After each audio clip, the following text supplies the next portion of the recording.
कबील ने हबील को क्यों मारा? कबील दुनिया का पहला कातिल है और हबील पहला मकतूल। दोनों ही हजरत आदम अलैहिस्सलाम की औलाद थे। बीवी हब्बा के हमल से एक लड़का और एक लड़की पैदा होते थे और एक लड़के का निकाह दूसरे हमल की लड़की से किया जाता था।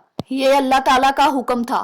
और कबील के साथ जो लड़की पैदा हुई उसका नाम अकलीमा था। वो बहुत खूबसूरत थी, जबकि हबील के साथ पैदा होने वाली लड़की लियोजा उतनी खूबसूरत नहीं थी।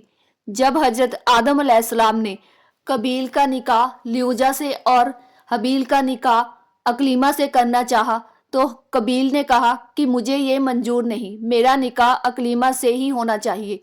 तो हजरत आदम अलैहिस्सलाम ने कहा कि ये नहीं हो सकता, अकलीमा तुम्हारी बहन है और ये अल्लाह का हुक्म है। तो कबील ने कहा कि अल्लाह का ऐसा कोई हुक्म नहीं है, ये सिर्फ आपकी राय है। तो हजरत आदम अलैहिस्सलाम ने फरमाया कि अगर तुम्हारी ये राय है तो तुम दोनों कुर्बानी पेश करो, जिसकी कुर्बानी कबूल होगी वही अकलीमा का हकदार होगा। लिहाजा दोनों ने कुर्बानी की।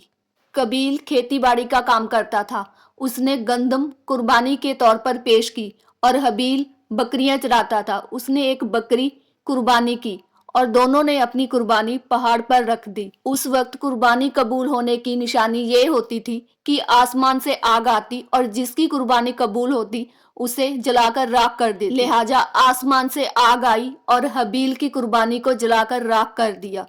तो इस पर कबील के अंदर हसद, बुगज और किना पैदा हुई और जब हजरत आदम अलैहिस्सलाम हज पर गए तो कबील ने किसी तरह से हबील को कत्ल कर दिया। हबील को कत्ल करने के बाद कबील बहुत परेशान हुआ, क्योंकि उससे पहले दुनिया में कभी कोई इंसान नहीं मरा था। कबील एक अरसे तक हबील की लाश को अपनी पीठ पर लाद कर फिरता रहा। जब कबील को कुछ समझ में ना आया तो अल्लाह ताला ने 2 कौवों को भेजा जो आपस में लड़े और एक कौवे ने दूसरे कौवे को मार डाला और फिर अपनी चोंच और पंजों से जमीन खोदी और उसमें मरे हुए कौवे को दफना दिया। ये देखकर कबील बहुत शर्मिंदा हुआ और कहा कि मेरी अकल इस कौवे जितनी भी ना हो सकी, और फिर उसने उसी तरह से हबील को दफना दिया। और जब हजरत आदम अलैहिस्सलाम हज से वापस आए तो उन्होंने कबील को अपने दरबार से निकाल दिया। तो कबील अकलीमा को साथ लेकर यमन की तरफ चला गया। वहां पर शैतान ने उसे बहकाया और कहा कि हबील की कुर्बानी इसलिए कबूल हुई क्योंकि वो आग की पूजा करता था।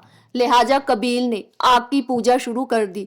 कबील दुनिया का पहला कातिल है और पहला इंसान जिसने अल्लाह की नाफरमानी की और पहला इंसान जिसने आग की पूजा की, और जहन्नुम में भी सबसे पहले कबील ही जाएगा।